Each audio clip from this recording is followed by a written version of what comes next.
আর্জেন্টিনার বিপক্ষে 4-1 গোলে বিধ্বস্ত হওয়ার পরই ব্রাজিল দলে শুরু হয়েছে বড়সড় পরিবর্তন। বিদায়ের ঘণ্টা বেজেছে কোচ দরিভাল জুনিয়রের। তার উত্তরসূরির সন্ধানে আছে ব্রাজিলিয়ান ফুটবল কনফেডারেশন CBF। তাদের পছন্দের শীর্ষে ইতালিয়ান কোচ কার্লো অ্যানচেলত্তি। তবে ইতোমধ্যেই ব্রাজিলে যাওয়ার সম্ভাবনাকে গুঞ্জন বলে উড়িয়ে দিয়েছেন তিনি।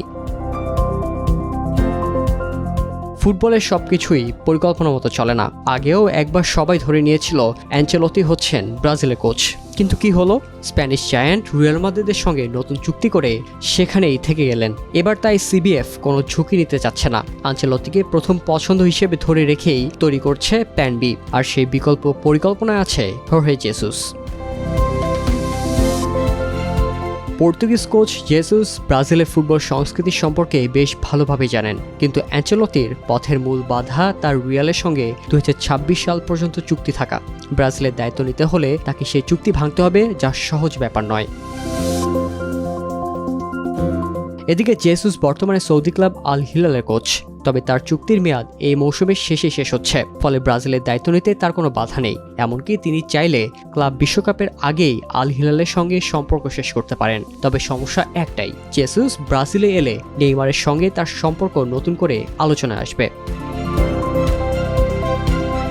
নেইমারের সঙ্গে জেসুসের সম্পর্কটা বরাবরই কিছুটা টানাপোড়েনের। ফেব্রুয়ারিতে নেইমার বলেই ফেলেছিলেন, জেসুসের উপর আমি হতাশ, যখন তিনি বলেছিলেন দলের বাকিদের মতো আমি একই অবস্থায় নেই।